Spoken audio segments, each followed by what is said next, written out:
The parchment sat in the center of the mahogany table, like a verdict already carved in stone.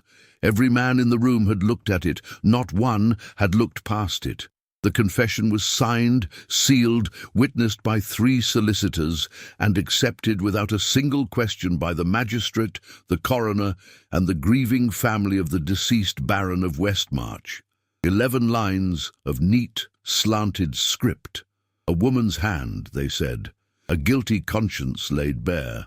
The ink had dried 4 days ago. The woman who had supposedly written it now sat in the north tower of York Castle, awaiting the hangman's rope. No one dared question the signed confession, except him. Alexander St. Clair, the 9th Duke of Ravenscroft, did not touch the document. He stood at the window of the private parlour, his gloved hands clasped behind his back, his dark brown hair catching the pale October light that filtered through the mullioned glass. His midnight blue tailcoat hung perfectly tailored across his broad shoulders, the black silk cravat at his throat motionless. Outside, the medieval walls of York rose against a sky the colour of old pewter. Rain had been falling since morning, turning the cobblestones of the bailey into dark mirrors. Behind him, the family of the murdered baron muttered their satisfaction. The solicitors shuffled papers. The magistrate, a portly man named Hodge, cleared his throat with the self-importance of a man who believes justice has been served swiftly. "Your Grace," Hodge said, attempting to draw the Duke into the room's consensus, "the case is closed. The woman was found with the letter opener in her hand. She signed the confession willingly. There is nothing more to examine." Alexander turned. His eyes were the colour of winter river water, grey and depthless. They moved across the table, across the faces, and settled on the confession. Not on the words, on the edge of the parchment. "Who provided the paper?" he asked. The question hung in the air like smoke. Hodge blinked. "I beg your pardon?" "The paper," Alexander repeated, his voice low and precise. "This sheet, where did it come from?" One of the solicitors, a thin man with ink-stained fingers, frowned. "It was taken from the Baron's own study, Your Grace, from his desk. The woman wrote the confession there, at the scene, before the constables arrived." Alexander walked to the table. He did not sit. He leaned down, his shadow falling across the document, and studied the bottom right corner. A single scratch, a faint, diagonal mark no longer than a thumbnail, cutting through the watermark. He had seen that watermark before. He had seen that scratch before. 4 nights ago in London, at a diplomatic dinner where the Baron of Westmarch had been very much alive and complaining about the damp weather. The scratch had not been there then. "Where was the Baron's body found?" Alexander asked, still not looking up. "In his study," said the coroner, a weary man with red-rimmed eyes, slumped over the desk, the letter opener in his back, the confession on the blotter beside him. "And the door?" "Locked from the inside." Alexander straightened. His jaw tightened, the aristocratic line of it casting a sharp shadow against his high collar. "Then tell me," he said quietly, "how a woman locked inside a room with a dead man managed to fetch fresh paper from a drawer, write 11 lines of flawless repentance, sign it, and then wait to be discovered with the weapon in her hand." Silence. The Baron's widow, a woman dressed in mourning crepe, pressed her handkerchief to her lips. "She is a servant," she whispered, as if that explained everything. "She had been with us only 3 months. She was seen arguing with my husband the day before. She wanted a reference to find work elsewhere. He refused. She killed him for spite." Alexander looked at her. His expression did not change, but something in his gaze made the widow shrink back into her chair. "What was her name?" he asked. "Eleanor Whitfield," Hodge supplied, flipping through his notes. 23 years of age, fair-skinned, dark hair, no family, no references of any consequence. She was employed as a lady's maid.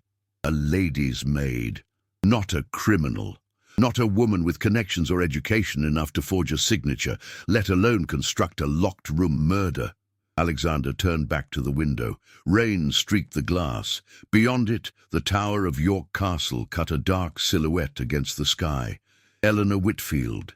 He had never heard the name, but he knew the scratch on that paper. It had been made by his own signet ring 4 nights ago, when he had absent-mindedly traced the watermark while listening to the Baron drone on about parliamentary reform. The Baron had been using cheap, bulk-purchased stationery. The same paper now bore a confession that would hang an innocent woman, unless someone asked the right question. "Your Grace," Hodge said, his voice taking on a placating tone, "you are newly returned from the continent. You cannot be expected to understand the particulars of provincial justice," the woman confessed. "The evidence is plain." Alexander did not respond. He was already moving toward the door, his boots making no sound on the thick carpet. He had spent the last 6 months in Vienna negotiating treaties that men like Hodge could not comprehend. He had learned to read faces the way other men read ledgers. He had learned that the most dangerous lies were the ones everyone agreed to believe. At the door, he paused. "The hanging," he said without turning around. "When is it scheduled?" "Dawn," the coroner said. 3 days from now." 3 days, 72 hours. Alexander pulled his greatcoat from the stand in the hallway, the wool heavy with the smell of rain and horse. He did not look back at the room of satisfied men. He had seen enough. The North Tower of York Castle was not built for comfort. It was built to remind the condemned that they had been forgotten by the world. The stairs were narrow, the walls weeping with moisture, the air thick with the smell of rust and stone. Alexander ascended without hurry, his gloved hand brushing the cold wall. A turnkey at the top, a grizzled man who reeked of ale, scrambled to his feet at the sight of a duke's crest. "Your Grace," the man stammered, "no visitors for the condemned. Magistrate's orders." Alexander produced a coin from his waistcoat. It was not a bribe. It was a statement of authority, glinting gold in the torchlight. "Open the door," he said. The cell was smaller than a carriage compartment. A narrow window, barred, let in a rectangle of grey sky and horizontal rain. A straw mattress on the floor. A bucket in the corner. And in the center, sitting with her back perfectly straight and her hands folded in her lap, was Eleanor Whitfield. She was younger than he had expected. 23, the record said, but her eyes were older. They were dark, almost black, framed by long lashes and the hollow exhaustion of someone who had stopped sleeping. Her hair was black, thick and wavy, falling loose past her shoulders in a way that suggested she had not been given a brush in days. She wore a simple woolen dress, the color of ash, too thin for the damp cold of the tower. No jewelry, no cloak. Her boots, visible beneath the hem of her skirt, were worn brown leather, cracked at the toes. She did not look up when the door opened. She had the stillness of someone who had already accepted her own ghost. "Miss Whitfield," Alexander said. Nothing. Her eyes remained fixed on the stone floor. He stepped into the cell. The door closed behind him, the turnkey's footsteps retreating down the stairs. Alexander removed his greatcoat and laid it across the straw mattress. The gesture was automatic, unthinking. He did not consider that a duke did not place his coat on a condemned woman's bed. He only knew that she was shivering, and that the shivering offended his sense of order. "I am not the priest," he said. Her head lifted. Her eyes met his, and for a moment Alexander felt something unexpected. Not pity. Pity was cheap, and he had seen too much of it in Vienna to value it. This was recognition, the look of someone who had been waiting for a specific thing and was not yet sure if he was it. "I did not ask for a priest," she said. Her voice was low, clear, and entirely without fear. It was the voice of someone who had already lost everything and therefore had nothing left to frighten her. "You did not write the confession," Alexander said. It was not a question. Eleanor's hands tightened in her lap. The knuckles went white. "I signed it," she said. "You signed your name. You did not write the words above it." He crouched down, bringing himself to her level. It was a deliberate gesture, one that placed their eyes on the same plane. "The handwriting is wrong.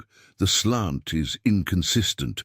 The confession was written by someone who practices a legal hand. You write with a rounded servant script. I have seen your employment records. The housekeeper at Ravencroft Hall has worse penmanship. Something flickered in her dark eyes. Hope, perhaps, or suspicion. Who are you? Alexander St. Clair, Duke of Ravencroft, she laughed. It was a small, broken sound, devoid of humor. A duke in my cell. Has the world ended, or have I already died? You are very much alive, Alexander said, for 3 more days. And then? And then, he said, standing, we shall see. He moved to the window. The rain had intensified, drumming against the bars. Below, the city of York spread out in a maze of medieval streets and Gothic spires. Somewhere in that city, a murderer walked free.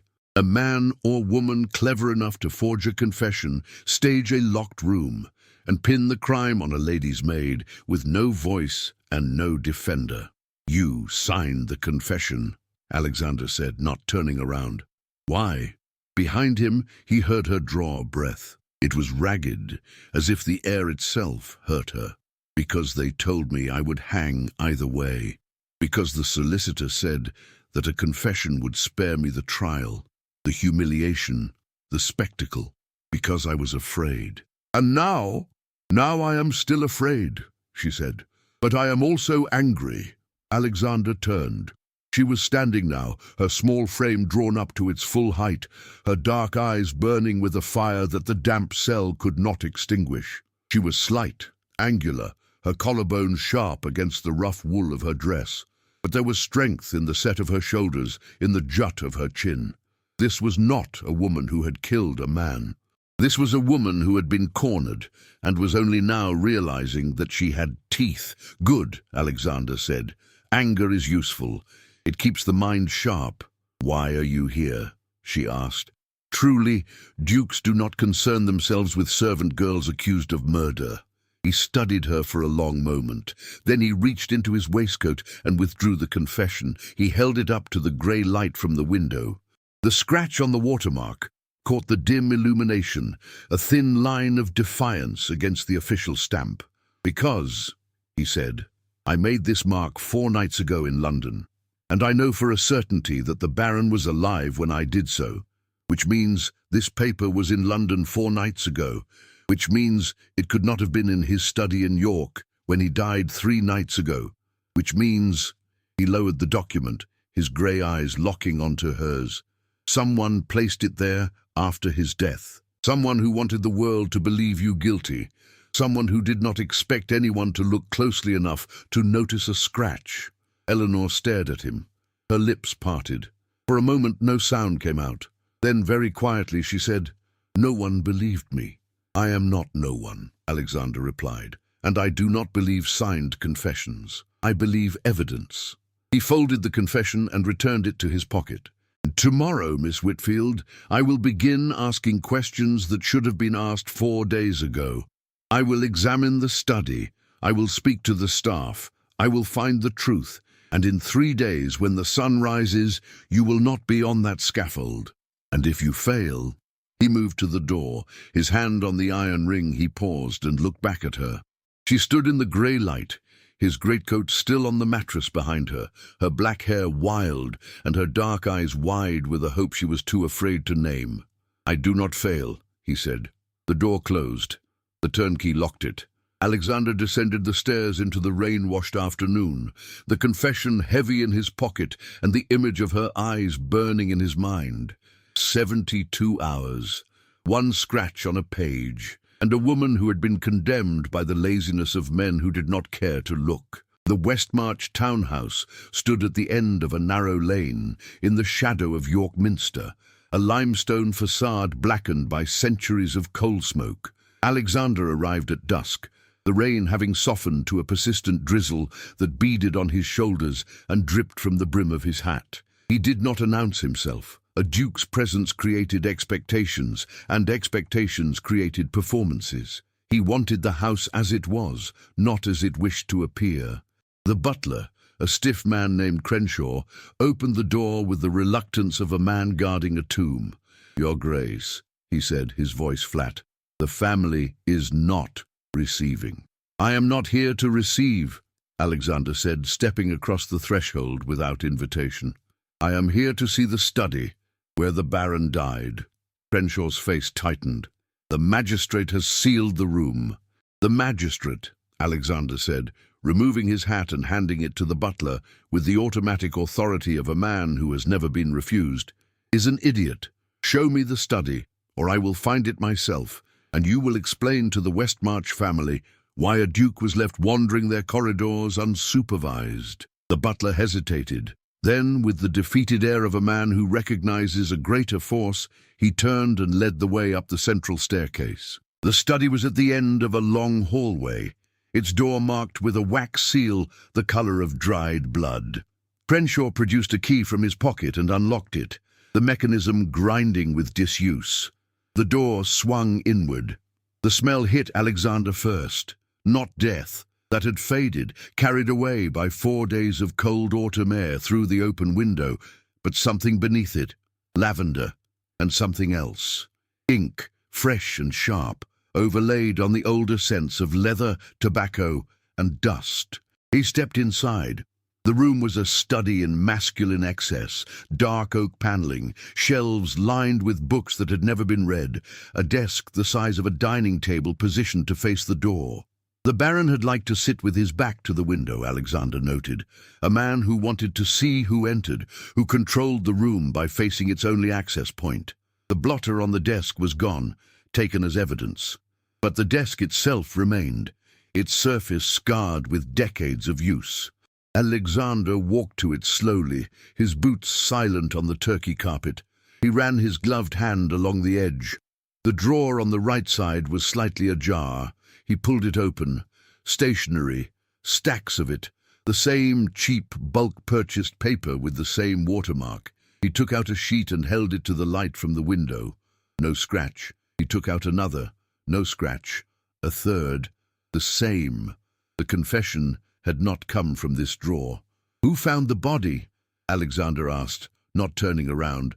Crenshaw stood in the doorway, his face averted from the room. "The housekeeper, Mrs. Plim. She brought his lordship's morning tea at 7. The door was locked. She heard no answer. She summoned me. We forced the lock together." "Forced it?" "The key was not in the door, Your Grace. It was on the inside." Alexander moved to the window. It was a sash window, large enough for a man to climb through, though not without effort. The drop to the garden below was 20 feet, onto flagstones. He examined the frame. No scratches on the exterior, no mud on the sill. The Baron had not been a small man. If he had been carried out this way, there would be marks. There were none. He turned back to the room. "Where was Miss Whitfield when the body was discovered?" "In the kitchen," Crenshaw said. "She had been dismissed from her duties the evening before. The Baron had caught her reading in the library. He did not tolerate servants who overstepped their station. She was to leave that morning. She had come to collect her wages." "And the letter opener?" "On the desk, beside the confession." Alexander walked to the spot where the desk chair would have been. He sat. The leather was cold. He placed his hands on the desktop and looked at the door. From this position, the room's geometry revealed itself. The door was directly ahead, the window to his right, the fireplace to his left. There was no other exit, no hidden panel that he could see. No servant's entrance, a locked room, a dead man, a forged confession, and a woman with no reason to kill, who had signed her own death warrant because she was afraid. Who else was in the house that night? He asked. The family, the widow, the Baron's son, Mr. Aldous Westmarch, Mrs. Plim, 2 footmen, the cook, and Miss Whitfield, though she was confined to the servants' quarters after her dismissal. Confined? She was told not to leave her room until morning. The Baron was strict about such things. Alexander stood. He moved to the fireplace. The ashes were cold, but something caught his eye. A fragment of paper, half burned, caught in the grate. He crouched and retrieved it with his tongs from the hearth-set. A corner of a letter. The handwriting was feminine, looping and elegant, not Eleanor's. He could see only a few words. "Regret that I cannot. The arrangement, your promise." He slipped the fragment into his pocket. Then he noticed something else. On the mantelpiece, above the fireplace, a small clock stood frozen at 12 minutes past 3, the hour of death, according to the coroner. But the clock was not broken. Its mechanism was intact. It had simply stopped being wound. Someone had left it at that time deliberately. "Thank you, Crenshaw," Alexander said. "That will be all." He left the study, the butler locking the door behind him with evident relief. In the hallway, Alexander paused. The house was quiet, the silence of a place holding its breath. From somewhere above, he heard the murmur of voices. The widow, perhaps, or the son. He took the stairs to the next floor, moving with the soundless grace of a man who had learned to be invisible in Vienna's palaces. The family's quarters were at the front of the house, overlooking the street. He passed a door that stood slightly ajar. A woman's bedroom. Expensive. Overdone. The widow's, no doubt. The next door was closed. He pressed his ear to it. Silence. He moved on. At the end of the corridor, a smaller door led to the servants' staircase.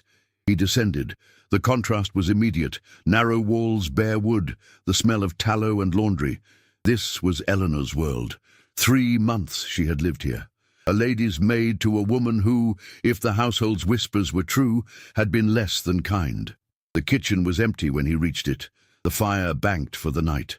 But on the table, a cup sat beside a half-finished piece of mending, a woman's work, a plain wool stocking, the kind a servant would wear. Beside it, a book. Alexander picked it up. Wuthering Heights, a novel, banned in many respectable houses. He opened the cover. Inside, in a small, rounded hand, was written, "Property of E. Whitfield." So, she had been dismissed for reading, for wanting something beyond the narrow confines of service. He placed the book back on the table, his gloved fingers lingering on the cover. The mending, the book, the ash-softened hands of a woman who worked for her living. This was not a murderer. This was a dreamer who had wandered into the wrong house at the wrong time. He returned to the front hall. Crenshaw appeared from nowhere, his face anxious. "Your Grace, the family—" "Tell them I will return tomorrow," Alexander said, pulling on his hat. "And tell them to expect questions. Many questions." He stepped out into the drizzle. The street was empty, the lamps just beginning to glow against the premature dark of an autumn evening. He walked to where his horse was tethered, a black gelding that stamped impatiently at the cold. As he mounted, he looked up at the townhouse. A figure stood at an upper window, half hidden by the curtain. A woman, the widow, he assumed, watching him. He touched his hat. The curtain fell closed. York at night was a city of secrets. The medieval walls held them in their stones. The narrow streets whispered them in the footsteps of passers-by. Alexander rode through the darkness, his mind turning over the pieces of the puzzle. The confession was forged. The paper was from London. The clock was stopped at a specific time. A fragment of a woman's letter burned in the grate, and Eleanor Whitfield, with her dark eyes and her broken laugh, sat in a tower cell, waiting to die, because she had been taught that resistance was futile. He thought of the scratch on the paper, a tiny, insignificant mark.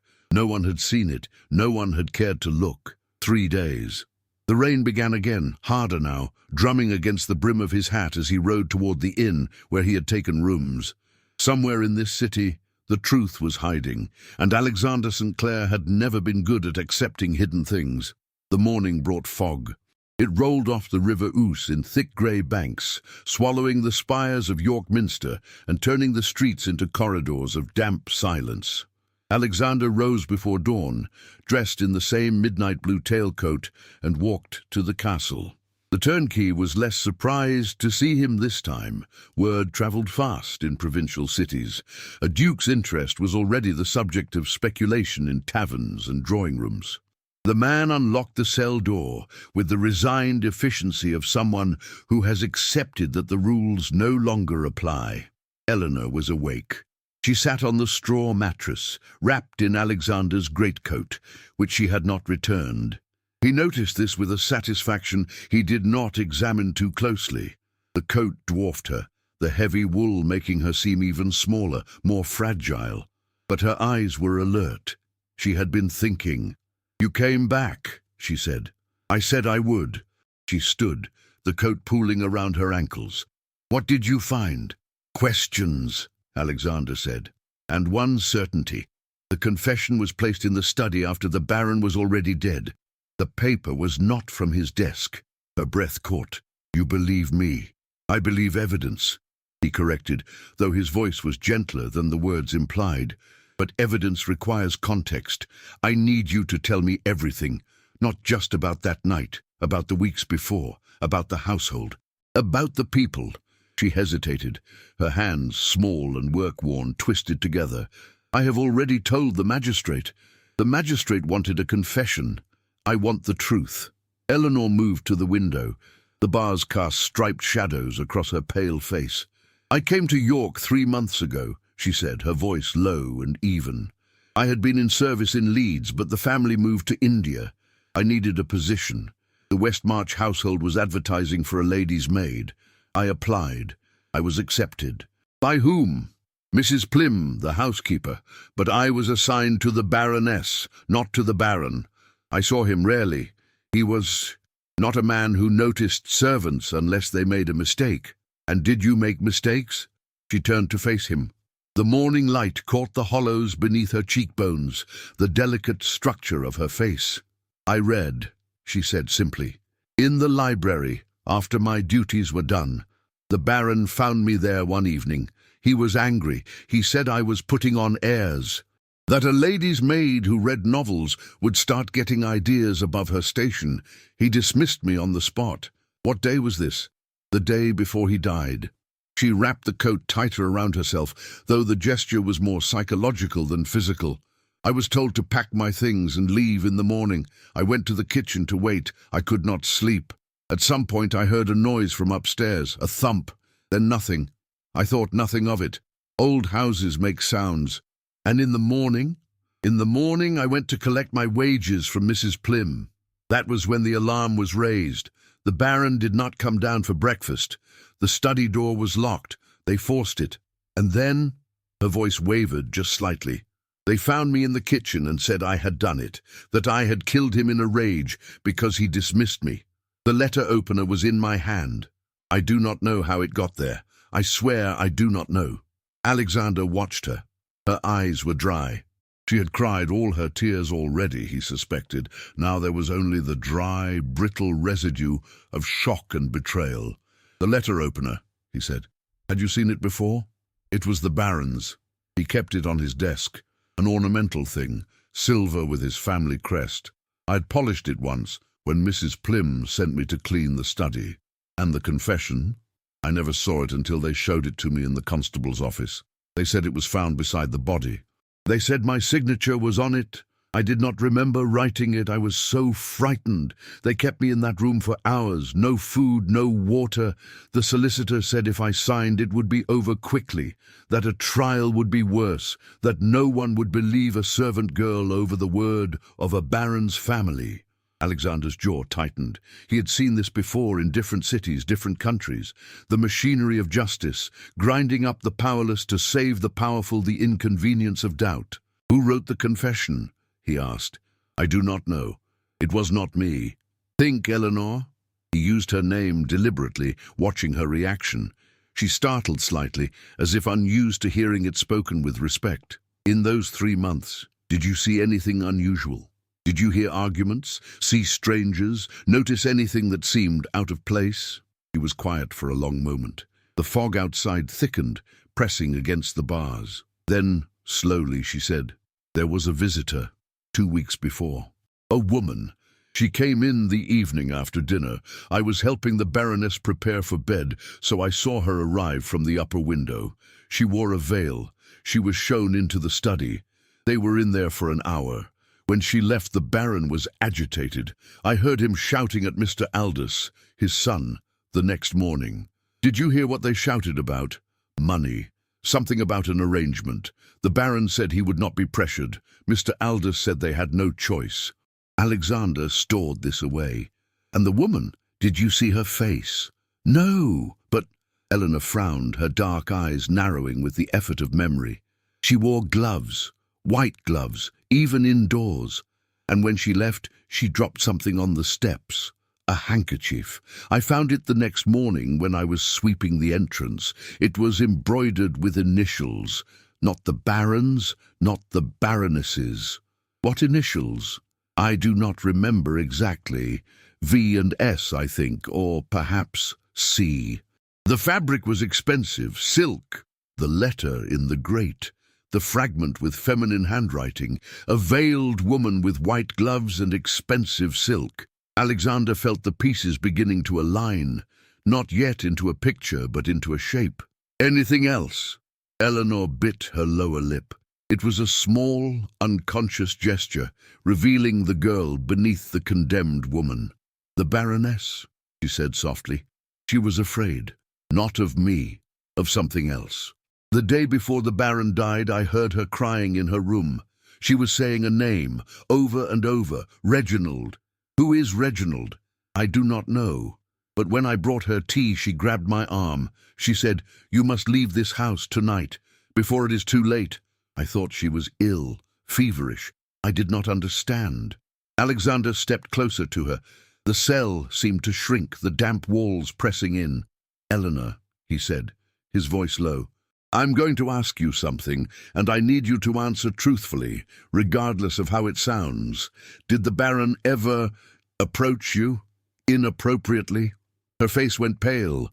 Then, very slowly, a flush of color rose in her cheeks. Not shame, anger. "He tried," she said, her voice barely audible. "Once, in the library, the night he found me reading. He said that if I was so eager to learn, he could teach me things no novel could. I refused. I left. The next day, he dismissed me." Alexander felt something cold settle in his chest. Not surprise. He had suspected as much, but a deep, righteous fury that he recognized from his own history. The Baron had been a predator, and predators accumulated enemies. "Thank you," he said. He turned to leave. "Your Grace," she said quickly. He stopped. "Why are you doing this, truly?" He did not turn around. He stood in the doorway of her cell, the turnkey waiting in the shadows beyond, and he thought of the scratch on the paper, of his own carelessness, tracing the watermark while the Baron complained about politics, of how a tiny, meaningless action had become a lifeline. "Because," he said, "I once needed someone to look closely at the evidence, and no one did. I swore I would not be that kind of man." He left her there, wrapped in his coat, her dark eyes following him until the door closed and the lock turned. Outside, the fog was lifting, revealing a pale, watery sun. Alexander walked to the Westmarch townhouse with a new urgency. The household would be waking, the family receiving condolences, the machinery of mourning grinding forward. He needed to speak to the Baroness. He needed to find the veiled woman. He needed to understand who Reginald was and why a husband's death had terrified rather than grieved his wife. And most of all, he needed to find the hand that had written the confession. A legal hand. A hand trained in contracts and documents. A hand that had known exactly how to forge a servant's signature and place a letter opener in an innocent woman's grip. The gloves. White gloves, even indoors, to hide the ink stains, perhaps, or the tremor of a hand that had killed before and would kill again. Alexander touched the scratch in his pocket, feeling its raised edge through the fabric. One mark, one question, one woman waiting in a tower for the world to remember that she existed. 72 hours had become 60, and the clock was still ticking. The widow received him in the drawing room, a chamber of suffocating elegance, where every surface was draped in black crepe, and every mirror had been turned to the wall. Isabel Westmarch sat on a chaise longue by the cold fireplace, her figure swathed in mourning that accentuated rather than concealed her sharp elegance. She was in her late 40s, Alexander guessed, though grief had carved lines around her mouth that aged her further. Her eyes were red but dry, her hands folded around a black handkerchief with the precision of a woman who had rehearsed her sorrow. "Your Grace," she said, not rising, "I was told you visited yesterday, without invitation." "Justice does not require invitations, Lady Westmarch. It requires truth." She smiled. It was a thin, brittle expression. "How very noble. My husband was murdered by a servant girl. The truth seems rather plain." "Does it?" Alexander moved to the mantelpiece. A new clock had been placed there, an ornate French piece with gilded hands. The old clock, the one stopped at 3:12, was gone. "Where is the clock that was in the study?" The widow's composure flickered. "The study? I do not recall. The mantelpiece clock. It stopped at the hour of your husband's death. I noticed it yesterday. Today it has been replaced." Mrs. Plim, who had been hovering by the door like a dark bird, interjected. "I removed it, Your Grace. It was distressing to her ladyship. The sight of it. And the stopped mechanism? Did you wind it?" The housekeeper faltered. "It was broken, Your Grace. It had not kept proper time in years." Alexander turned to face them both. "Interesting, because when I examined it, the mechanism was perfectly intact. It simply had not been wound. Someone had set it at 3:12 and left it, as if they wanted to mark the time of death precisely, as if they wanted to establish an alibi." Lady Westmarch's handkerchief tightened in her hands. "You are implying something monstrous, Your Grace." "I am implying that the scene was staged, that your husband was dead before 3:12, or after, that the clock was a prop, like the confession, like the letter opener placed in Miss Whitfield's hand." "Miss Whitfield confessed," the widow said, her voice rising slightly. "She admitted her guilt. She signed her name to words she did not write. Words written by someone with legal training. Someone who knew how to construct a document that would satisfy a magistrate without arousing suspicion." He stepped closer to the chaise. "Tell me about Reginald." The effect was immediate. Lady Westmarch's face went white, the blood draining so suddenly that Alexander thought she might faint. The handkerchief fell from her fingers. "How do you know that name?" she whispered. "Your maid heard you crying it, the day before your husband died. You told her to leave the house. You were afraid." "I was distraught," the widow said, but her voice had lost its edge. "My husband and I had argued. It was nothing." "Reginald is not nothing," Alexander said. "Who is he?" For a long moment, the only sound was the ticking of the new clock, loud and obtrusive in the silent room. Then very quietly, Lady Westmarch said, "He was my son, my first son, from my first marriage. He died 20 years ago, in infancy." Alexander watched her. The grief in her voice was real, but there was something else beneath it. Guilt or fear. "And your current son? Aldous. What of him?" "He argued with your husband about money, about an arrangement." "What arrangement?" The widow's composure shattered. She stood abruptly, her black skirts rustling like dead leaves. "You have no right to interrogate me in my own home. Not 48 hours after I buried my husband. I will speak to the magistrate. I will have you barred from this house."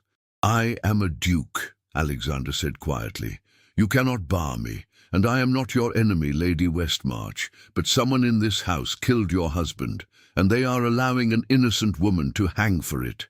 If you know something, if you are protecting someone, you are not saving them. You are damning yourself." She stared at him, her chest heaving beneath the black bombazine. Then, suddenly, she collapsed back onto the chaise, her face in her hands. "You do not understand," she sobbed. "You cannot understand. The debts, the scandal, if it comes out. If what comes out? The arrangement," she whispered through her fingers. "My husband had debts, gambling debts, to people who do not forgive. Aldous discovered it. He said we must sell the London house, the properties in Kent. My husband refused. He said he had another way, a meeting, with a woman who could make the debts disappear. The veiled woman, the white gloves." Alexander crouched beside the chaise, lowering himself to her level. "Who was she?" "I do not know. He would not tell me. Only that she represented investors, that she could arrange a loan, a consolidation, But there were conditions. Lady Westmarch looked up, her eyes wild with a terror that had nothing to do with grief. She came that night, the night before he died. They were in the study for hours. When she left, he was pale. He said the conditions were unacceptable, that he would find another way. And the next night, the night he died, I do not know. I took laudanum. I sleep heavily. I heard nothing until Mrs. Plim woke me with the news. She grabbed Alexander's hand, her fingers cold and claw-like. You must believe me. I loved him. Despite everything, I did not want him dead. Alexander gently extracted his hand. Where is Aldous now? At his club, the York Gentleman's. He spends all his time there now, avoiding me, avoiding the house. She laughed, a hysterical sound. He was always avoiding something. Alexander straightened. He looked at Mrs. Plim, who stood frozen by the door, her face a mask of horrified fascination. The handkerchief, he said to the housekeeper. The one Miss Whitfield found on the steps, the silk one with the initials. What did you do with it? Mrs. Plim's eyes widened. I burned it, Your Grace. Her ladyship asked me to. She said it was trash. Of course she did. Or someone had asked her to say so. Alexander nodded slowly. Another piece of evidence turned to ash. Your Grace, Lady Westmarch said, her voice suddenly desperate. If you expose the debts, if you expose the scandal, we are ruined. Aldous will have nothing. I will have nothing. The title, Alexander said, is the least of your concerns. In 48 hours, an innocent woman will hang. And if she does, the real murderer walks free. Do you want that on your conscience? He did not wait for an answer. He left the drawing room, the widow's sobs following him down the hallway. In the entrance hall he paused. The house was a mausoleum of secrets, each room holding a fragment of the truth. He needed to find Aldous. He needed to find the veiled woman. And he needed to understand why a man with gambling debts had been killed with his own letter opener in a locked room, with a forged confession placed beside him. The front door opened as he reached it. Aldous Westmarch stood on the threshold, a young man of perhaps 25, with the soft, dissipated look of someone who had never been denied anything. His eyes were bloodshot, his cravat askew, the smell of brandy hanging around him like a cloud. You, Aldous said, his voice slurring slightly. The Duke who questions confessions. Mother wrote to me. She said you were here, stirring up trouble. I'm seeking the truth, Mr. Westmarch. Something your family seems determined to bury, along with your father. Aldous's face twisted. My father was a fool. He gambled away everything, the estates, the investments, my inheritance. He deserved what he got. The words hung in the air. Alexander went very still. Deserved. That is an interesting choice of word, Mr. Westmarch. Aldous paled. I did not mean... I meant only that he brought ruin upon himself, that his choices led to his death, not that I... Oh, where were you? Alexander asked, his voice dropping to a register that made Aldous take a step backward. At 3:12 on the night your father died. I was at my club, playing cards. Ask anyone. I will, Alexander said, and I will ask them what time you arrived, and what time you left, and whether you were in a state to notice either. He pushed past the younger man, out into the street. The pale sun had vanished, replaced by a sky the color of slate. Rain was coming again. He could feel it in the air, a heaviness that pressed against his chest. 48 hours, the confession, the clock, the letter opener, the locked room, each a piece of the puzzle, each pointing to a different suspect, the widow protecting her son. The son with his debts and his bitterness. The veiled woman with her white gloves and her unacceptable conditions. And Eleanor, sitting in her tower, wearing his coat, her dark eyes fixed on the bars that separated her from a life she had barely begun to live. Alexander walked toward the York Gentlemen's Club with a new determination. The club would have records, witnesses, men who had seen Aldous arrive and depart, men who would tell the truth or lie, depending on where their loyalties lay. He touched the scratch in his pocket, the one mark that had started everything. Proof that someone had been careless. Proof that even the most carefully constructed lie could be undone by a single overlooked detail. The rain began to fall, gentle at first, then harder. Alexander did not quicken his pace. He had spent 6 months in Vienna, learning that truth was not found in haste. It was found in patience, in persistence, in the willingness to look where others had looked away. 48 hours, one scratch, and a city full of people who had already decided what they wanted to believe. The York Gentlemen's Club occupied a Georgian townhouse on St. Leonard's Place, its facade of honey-coloured stone belying the exclusive darkness within. Alexander entered without announcement, his title clearing a path through the hushed rooms of leather and mahogany. The porter, a man who had clearly been warned of his arrival, led him to a private parlour where the club secretary waited with the anxious expression of a man about to surrender something precious. "Your Grace," the secretary said, a thin man with spectacles and ink-stained cuffs, "I understand you wish to inquire about Mr. Aldous Westmarch. I wish to see the attendance register for the night of the murder, and I wish to speak to anyone who played cards with him." The secretary's face tightened. "Club records are confidential." "And murder is a hanging offence," Alexander said, removing his gloves one finger at a time. "Shall we compare the gravity of our respective concerns?" The register was produced. Alexander ran his finger down the column of names. Aldous Westmarch had signed in at 9 o'clock. He had signed out at 2 in the morning. 5 hours. More than enough time to walk to his father's house, commit murder, return. "Who played with him?" Alexander asked. "A Mr. Forsyth, a Captain Blackwell, and Lord Pembroke. Bring them." The 3 men arrived separately, each more uncomfortable than the last. Forsyth, a merchant with shifty eyes, claimed to have lost heavily and retired early. Captain Blackwell, a military man with a scarred cheek, remembered little beyond the cards. Lord Pembroke, an elderly peer with gout, was the most forthcoming. "Westmarch!" he wheezed, settling into a chair with the help of 2 canes.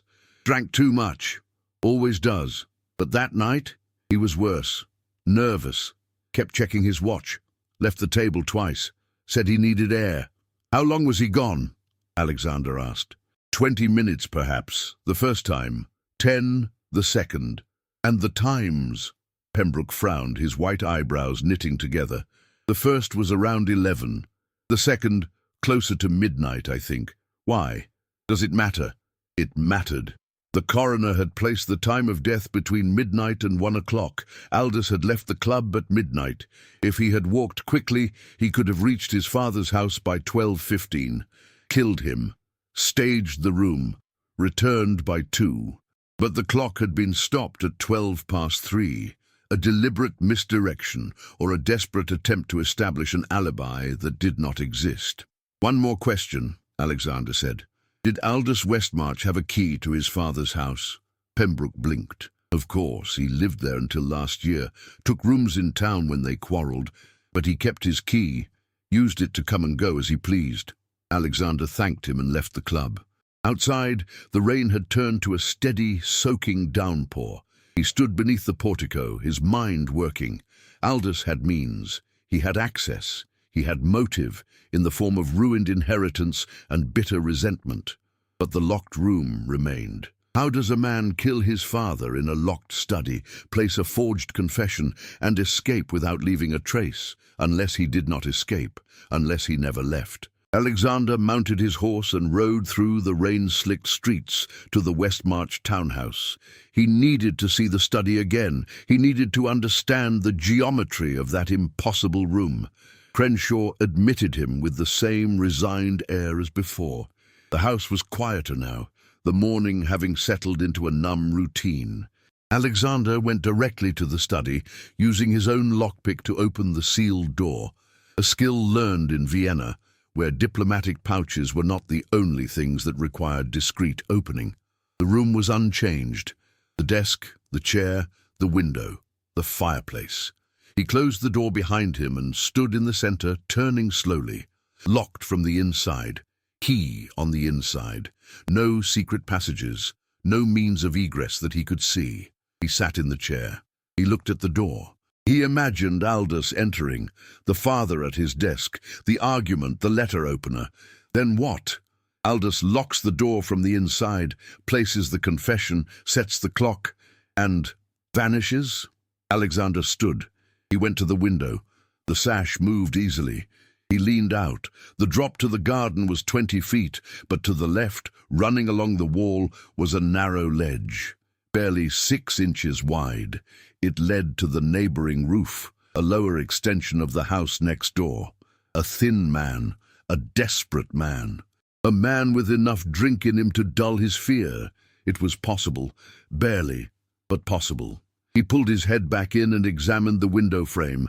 There, a scratch on the exterior wood. Fresh, recent, a buckle or a button catching as someone climbed through. Alexander smiled. It was not proof. It was a possibility, a crack in the locked room mystery. But as he turned to leave, something else caught his eye. On the floor, beneath the desk, a glint of metal. He crouched and retrieved it. A cufflink, gold, with a monogram, not the Baron's. The Baron had worn plain silver studs. He turned the cufflink over. The monogram was clear. A.W. Aldous Westmarch. The son had been here, in this room, after the murder or during it. The cufflink proved nothing definitive, but it placed him at the scene, combined with the window scratch, the club alibi, the debts, the motive. Alexander pocketed the cufflink and left the study, locking the door behind him. In the hallway, he nearly collided with Mrs. Pym, who was carrying a tray of untouched food toward the widow's rooms. "Your Grace," she gasped. "You startled me." "Mrs. Pym," he said, catching her arm, "the night the Baron died. You said you forced the door with Crenshaw. The key was on the inside." "Yes, Your Grace." "Are you certain?" She blinked. "Of course. I saw it myself, in the lock." "And before that? When you brought the morning tea, did you knock?" 3 times, loudly. There was no answer. "And Miss Whitfield? Where exactly was she when you found the body?" "In the kitchen, Your Grace, sitting by the fire. She looked dazed. She said she had not slept, that she had heard a noise in the night." "The thump," Alexander said. "She told me. A single thump." Then silence. "Yes." Mrs. Pym hesitated. "Your Grace, I have served this house for 20 years. I know those girls, the ones who come from nothing, with their heads full of ideas. Miss Whitfield was always reading, always dreaming. I thought perhaps she had been driven to it, that the dismissal was the final straw. I never thought—" "You never thought to question," Alexander finished, "because it was easier to believe a servant guilty than to look for another answer." The housekeeper's face crumpled. "I am sorry," she whispered. "I am so sorry." "Sorry will not save her," Alexander said, releasing her arm. "But truth might. Think, Mrs. Pym, that night. Did you see anything else? Hear anything? Smell anything?" She was quiet for a long moment. Then, slowly, she said, "Lavender. When we forced the door, there was a smell of lavender. Not the Baron's scent. He wore bay rum, but lavender, like a woman's perfume. The veiled woman, the white gloves, the lavender scent." Alexander left the house and rode back through the rain to his inn. He was soaked to the skin, his coat heavy with water, but he did not notice. In his pocket, the cufflink and the scratch in the confession pressed against his hip like physical evidence of progress. Aldous had been in the room. The veiled woman had been in the house, recently enough for her scent to linger. The widow knew more than she said, and Eleanor sat in her tower, counting the hours until dawn. 36 hours. He needed to find the veiled woman. He needed to understand the arrangement, and he needed to prove, beyond doubt, that Eleanor Whitfield had not written the confession that would hang her. At the inn, he changed into dry clothes and sat by the fire with the confession spread on a table. He studied the handwriting, the legal hand, the careful, practiced loops of someone who had written hundreds of documents, a solicitor, a clerk, or someone with legal training of a different sort. He thought of the fragment in the fireplace, the feminine handwriting, the expensive silk handkerchief. A woman with legal knowledge, a woman who represented investors, a woman who wore white gloves to hide ink stains, or the tremor of a killer's hand.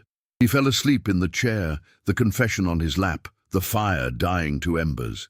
In his dreams, he saw Eleanor's dark eyes behind bars, and a veiled woman with white gloves writing a death sentence in neat, precise script. 36 hours. The noose was being prepared, and Alexander Saint. Claire was running out of time. The morning of the second day dawned clear and cold, a brittle blue sky that seemed to mock the darkness of Alexander's thoughts. He woke with a stiff neck and a conviction that had hardened overnight. Aldous was involved. The veiled woman was the key. And somewhere in York there was a connection between them that would unlock the truth. He went first to the castle. The turnkey admitted him with the familiarity of repetition. Eleanor was waiting. She had folded his greatcoat neatly on the mattress, though she still wore her thin wool dress against the tower's chill. "You did not sleep," Alexander said. It was not a question. "Neither did you," she replied, studying his face. "You look terrible. I have been called worse." She almost smiled. It transformed her face briefly into the girl she might have been before all this. Young, hopeful, unbroken. "I have questions," he said, "about the household, about the other servants. Was there anyone new, anyone who left suddenly?" Eleanor thought. "There was a tutor," she said slowly. "For Mr. Aldous, though he is grown, a man named Mr. Hale. He taught law, I think, or accounting. He was in the house for 2 months, then left abruptly, the week before I arrived." "Law," Alexander repeated. "Did he have access to the study?" "I believe so. The Baron trusted him with his papers. I heard the housekeeper say he was organizing the accounts." Alexander stored this away. A tutor in law, access to papers, the ability to forge a confession, to know the Baron's stationery, to understand legal procedure. And the veiled woman? Did anyone mention her after she visited? "No, but—" Eleanor hesitated. "I found something, the morning after she came, in the library when I was dusting. A card. It had fallen behind the settee. It was printed, not handwritten. Mrs. V.S. Calthorpe. Financial consultations. Discretion assured." The initials. V and S or C, VSC, Mrs. V.S. Calthorpe. Alexander's pulse quickened. "Do you still have it?" "I gave it to Mrs. Plim. I thought it might be important. She said she would return it to the Baron." "Of course." And Mrs. Plim had burned the handkerchief at the widow's request. The housekeeper was either complicit or conveniently obedient. "Thank you," he said. He turned to leave, then stopped. "Eleanor, when this is over, when you are free, what will you do?" She looked surprised by the question. "I have not thought beyond the next sunrise." "Think now." She moved to the window. The morning light caught her hair, turning the black waves to shades of deep blue. "I will find a position far from here. Somewhere I can read without apology. Somewhere I am not judged for wanting more than a servant's life." "You want more," Alexander said. It was not an accusation. It was a recognition. "I want to live," she said simply. "Is that so much to ask?" "No," he said. "It is not." He left her there, the image of her at the window burning in his mind. A girl who read novels, a girl who wanted to live, a girl who had been condemned for the crime of wanting more than the world was willing to give. He rode to the centre of York, to the district of solicitors and clerks and men who traded in paper and promises. Calthorpe was not a common name. He asked at 3 offices before he found a junior clerk who recognized it. "Mrs. Calthorpe," the clerk said, a gangly youth with spots. "She rents rooms above the print shop on Stonegate, but she is not there now. She left yesterday. Bag and baggage. Owed 2 weeks' rent. Did she say where she was going?" "London, I think. She took the mail coach." Alexander cursed silently. London was 2 days by coach. If she had left yesterday, she was already beyond reach. "Unless—" "Describe her," he said. The clerk shrugged. "Tall, thin, always wore gloves. White gloves even when she ate, and a veil outdoors. Said she had a skin condition, sensitive to light. The veiled woman, the white gloves, the financial consultant who had offered to make debts disappear. She had been in York, she had visited the Baron, and she had vanished the day after his murder. Did she have visitors? Alexander asked. Anyone who came to her rooms? A young man, well-dressed, nervous, came twice. The last time was the night before she left. They argued. I heard them through the floorboards. He said she had promised. She said promises were only words. Aldous. It had to be. Alexander gave the clerk a coin and rode to the mail coach office. The agent confirmed that a Mrs. Calthorpe had taken the London coach the previous morning, alone. One trunk she had paid in advance. He was too late. The one witness who could connect Aldous to the murder, the one person who could explain the arrangement and the confession, was gone, escaping while Eleanor counted her final hours. Alexander stood in the street, the clear sky pressing down on him like a lid. He had pieces. He had suspects. He had motive and opportunity and a trail that led to a locked room and a vanished woman. But he did not have proof, not the kind that would stop a hanging. He needed to break Aldous. He needed to confront him with the cufflink, the window scratch, the club alibi, and watch him crumble. But Aldous was a coward, and cowards lied even when caught. He would claim he had visited his father earlier in the evening, that he had lost the cufflink on a previous visit, that the window scratch was old. Without Mrs. Calthorpe, without the confession's true author, it was Alexander's word against the family's.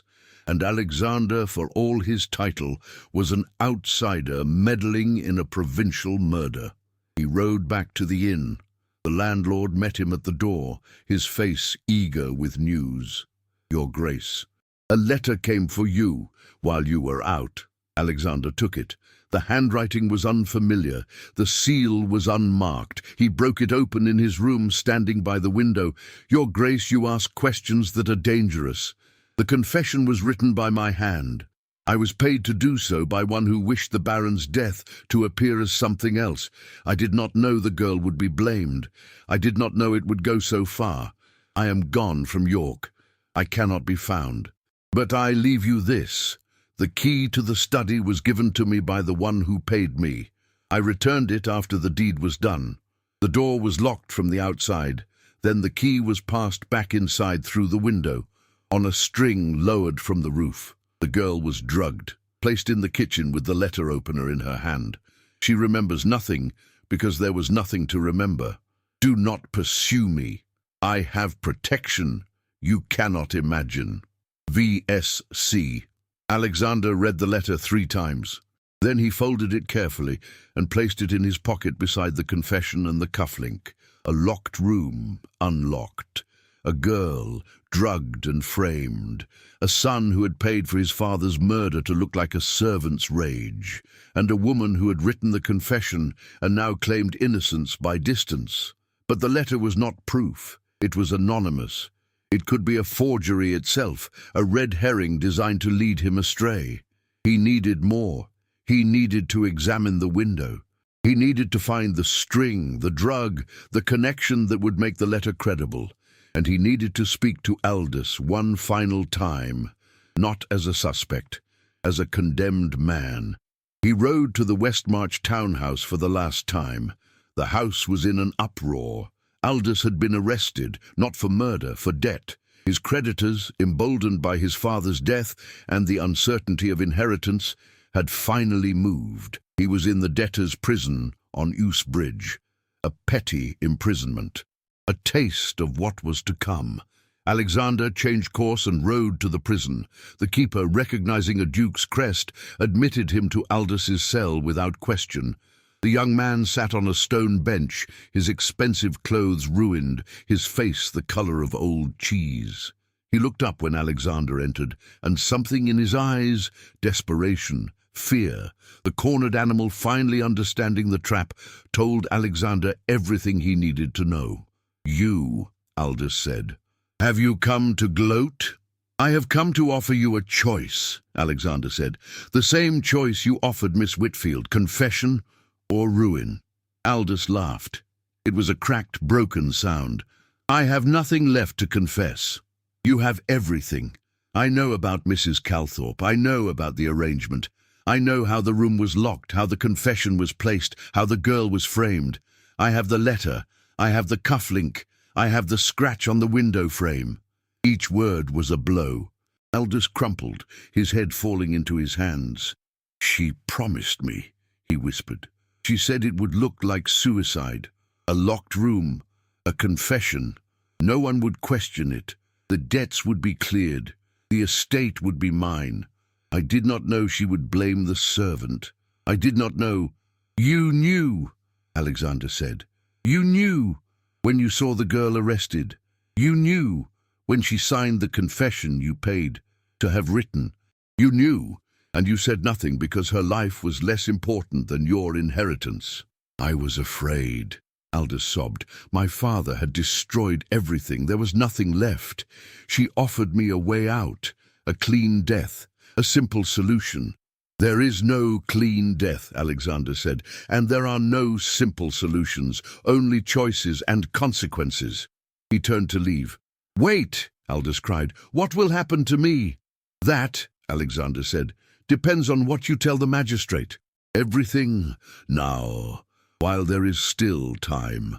He left the cell, the young man's sobs echoing behind him. Outside, the afternoon was fading, the clear sky giving way to clouds that promised more rain. He rode to the magistrate's office. Hodge was there, surrounded by papers, his face flushed with the importance of his position. "Your Grace," Hodge began, "I have just received word about Mr. Westmarch. The debtor's prison is the least of his concerns," Alexander said. He placed the letter, the cufflink, and the confession on the magistrate's desk. "I have the murderer, and I have the proof that Eleanor Whitfield is innocent." Hodge stared at the items. "Your Grace, this is highly irregular. So is hanging an innocent woman. Read the letter, examine the cufflink, question Aldous Westmarch, and release Miss Whitfield tonight." But the confession was forged by Mrs. V.S. Calthorpe, a woman hired by Aldous Westmarch to stage his father's murder as a suicide and frame a servant girl. The locked room was a trick. The key was passed through the window. The girl was drugged. There is no case against her. There never was. Hodge's face cycled through several shades of red and white. If this is true, if Aldous confesses, he will. He already has. To me, in the debtor's prison. You have witnesses. You have motive. You have a conspiracy. Alexander leaned over the desk, his grey eyes boring into the magistrate's. "What you do not have, Mr. Hodge, is time. Miss Whitfield hangs at dawn. Release her, now, or I will take this to the Lord Chief Justice in London, and you will spend the rest of your career explaining why you allowed an innocent woman to rot in a cell while evidence sat in front of your face." Hodge swallowed. His hand trembled as he reached for his bell. I will send for the constable. The release papers. Immediately. Immediately, Alexander agreed. He waited while the papers were drawn up. He waited while a constable was dispatched to the castle. He waited in the magistrate's office as the sun set and the first stars appeared in a sky finally clear of rain. At last Hodge returned, his face slack with the exhaustion of a man whose certainty has been demolished. "It is done, Your Grace. Miss Whitfield is being released. The charges are dropped. Aldous Westmarch has been formally arrested for conspiracy to commit murder. A warrant has been issued for Mrs. Calthorpe." Alexander nodded. He did not smile. There was no victory in this, only the correction of a wrong that should never have occurred. He collected his coat and walked out into the evening. The castle loomed against the darkening sky. He went there on foot, needing the cold air to clear his head. At the gate, the turnkey met him with a face transformed by confusion and awe. "Your Grace, she is waiting." She stood in the castle yard, a small figure wrapped in a blanket provided by a sympathetic jailer. Her dark hair hung loose, wild from 4 days without a brush. Her face was pale, her eyes enormous in the torchlight. She looked like a ghost who had not yet realized it was free to fade. When she saw him, she did not move. She only stood, her hands clutching the blanket, her breath visible in the cold air. "Eleanor," Alexander said. "I thought I would die in there," she whispered. "I had made my peace with it, and now—" "Now you live," he said, "as you always should have." She took a step toward him, then another. Then she was close enough that he could see the tears tracking down her cheeks, the trembling of her lips. "You did it," she said. "You actually did it. I kept my word." She reached out, her hand hovering in the air between them. Then, with a courage that surprised them both, she placed it on his chest, over the place where his heart beat beneath the midnight blue wool. "I do not know how to thank you," she said. "There are no words, no gestures, nothing that could—" "Then do not thank me," Alexander said. His voice was rougher than he intended. "Simply live. Live well. Live loudly. Read every novel you can find. Refuse every dismissal. Be the woman they tried to silence." She looked up at him, her dark eyes reflecting the torchlight like pools of fire. "Who are you truly? Not the title, not the duke, the man. Why did you save me?" He was quiet for a long moment. The castle walls rose around them, ancient and indifferent. Somewhere in the city, a church bell tolled the hour.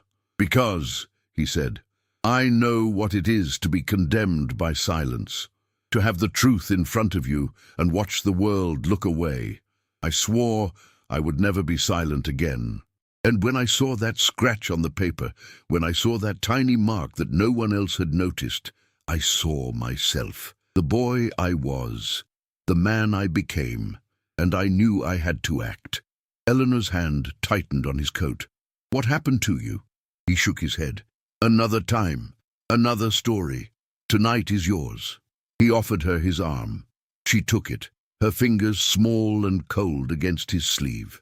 They walked through the castle gate into the streets of York, into a night that smelled of wood smoke and rain-wet stone.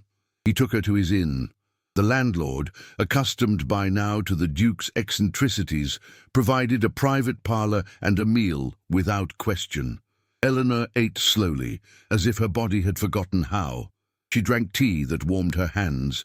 She sat by the fire in clothes Alexander had sent a boy to purchase, a simple green wool gown, warm stockings, sturdy boots. She looked less like a condemned prisoner now, and more like the girl she was, young, alive, full of possibility. "Mrs. Calthorpe escaped," Alexander told her, sitting across from her with a glass of brandy he did not drink. "To London, most likely, she will be found. The law is slow, but it is relentless. And Aldous, in prison, awaiting trial. He will not hang. Conspiracy is not murder in the eyes of the law, but he will not inherit. The Westmarch estates will be sold to pay the debts. His mother will be left with nothing." Eleanor set down her cup. "I pity her, the widow. She was afraid, not evil, just afraid." "Fear makes us complicit," Alexander said. "It makes us silent when we should speak. It makes us look away when we should see. Like the men who accepted my confession without question. Exactly like them." They sat in silence for a while. The fire crackled. The inn settled into its nighttime rhythm. Outside, York slept, its medieval walls holding centuries of secrets, its streets whispering with the footsteps of ghosts. "Your Grace," Eleanor said eventually. "Alexander." She smiled. It was a real smile this time, reaching her eyes. "Alexander. What happens now? To me, I mean. I have no position, no references, no family. The Westmarch name is ruined. No one in York will employ me." "Then leave York," he said. "Come to London. I have a sister there. She runs a charity school for girls. She always needs teachers, women who can read, women who can inspire. You would do that for me?" "I would do it for any woman who was condemned for wanting to live."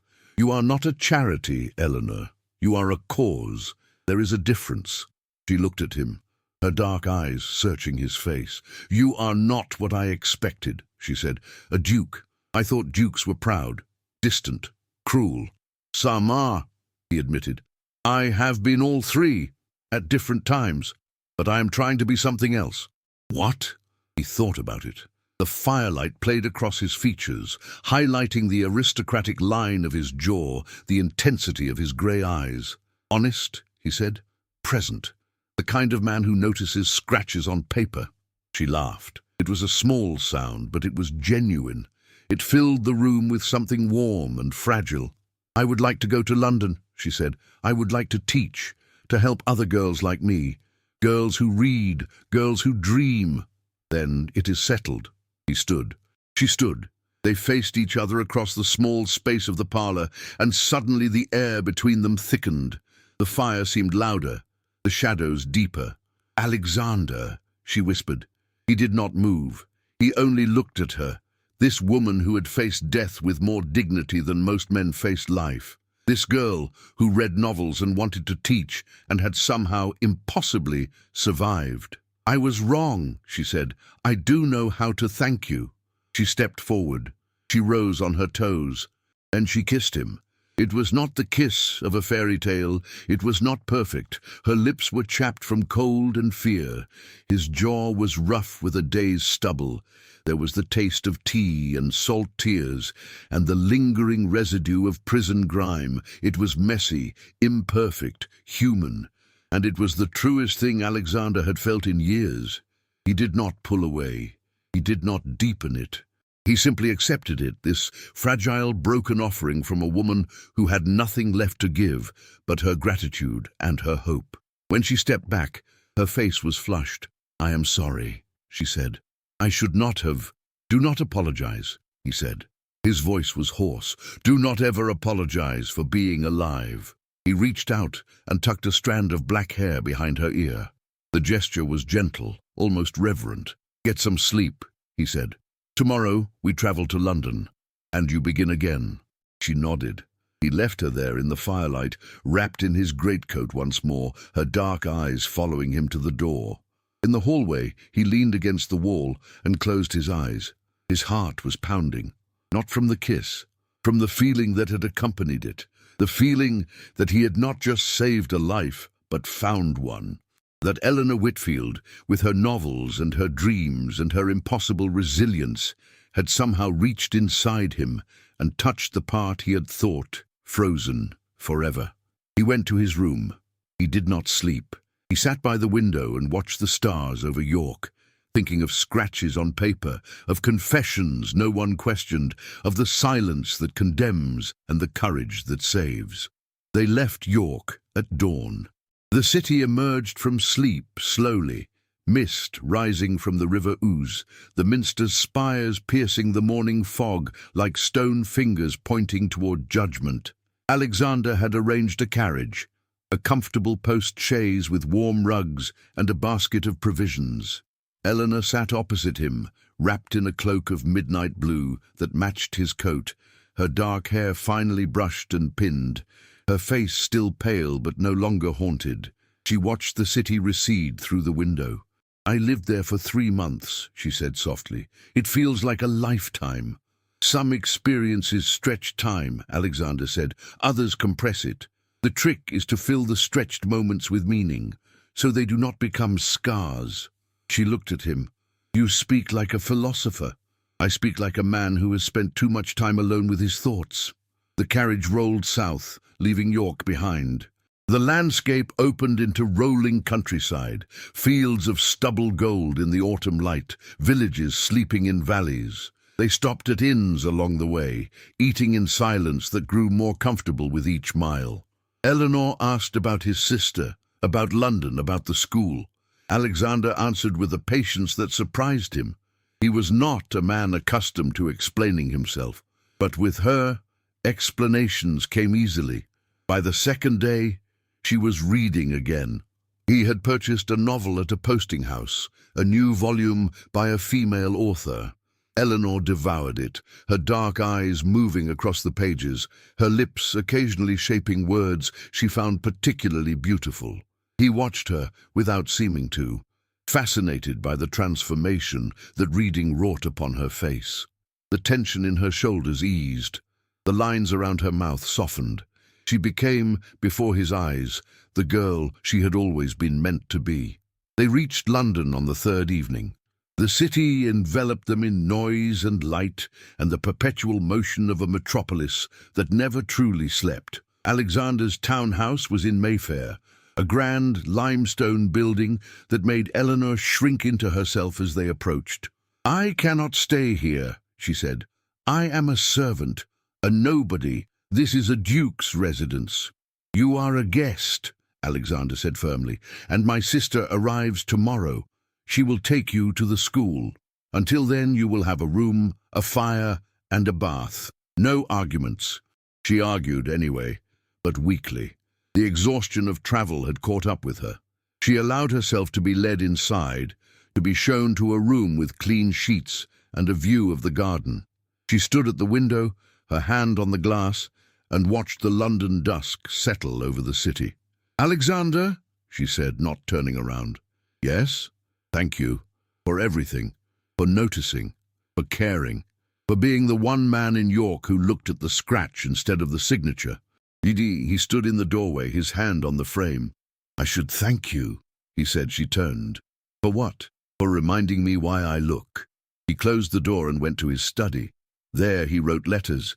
To the Lord Chief Justice detailing the Calthorpe case.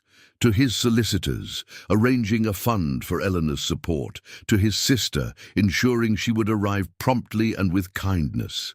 And finally, to himself, a note he placed in his desk drawer beside the scratch confession that had started everything.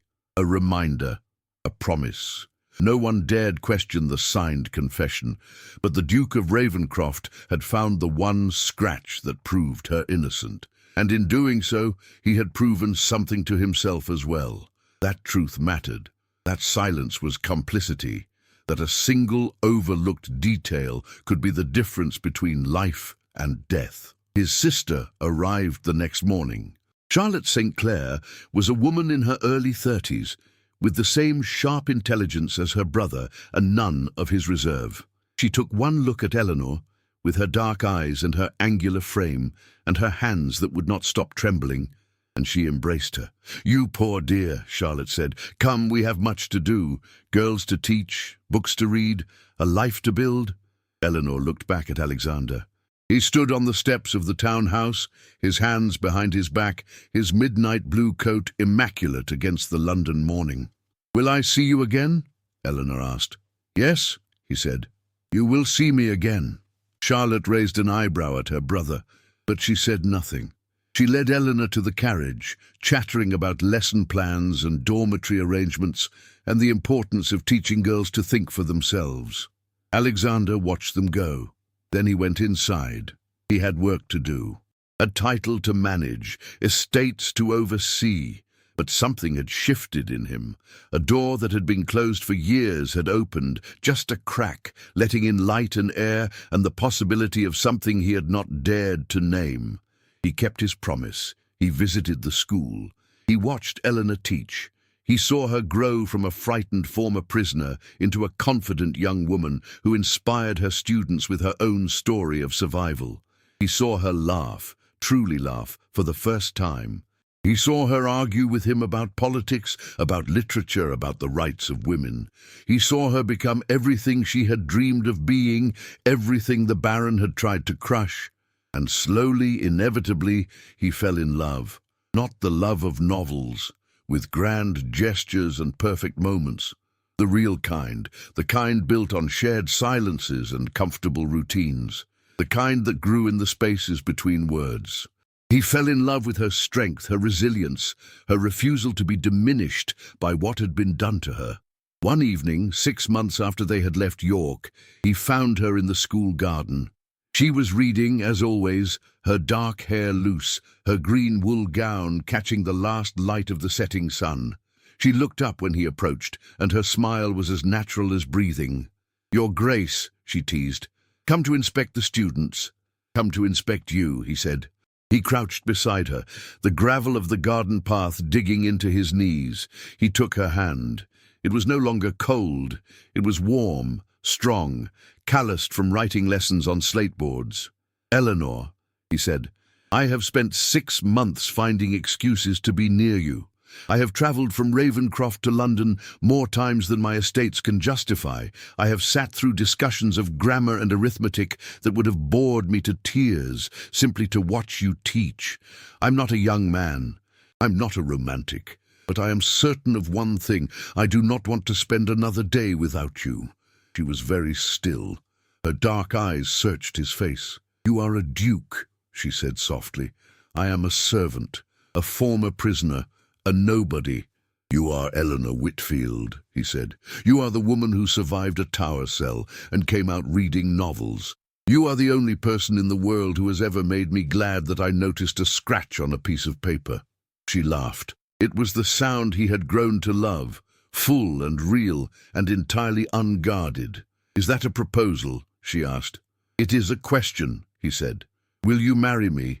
Not because I saved you, not because you owe me anything, but because I love you, because you have become the best part of my life, because I cannot imagine a future that does not include you." She was quiet for a long moment. Then she leaned forward and kissed him. It was not the desperate, grateful kiss of a condemned woman.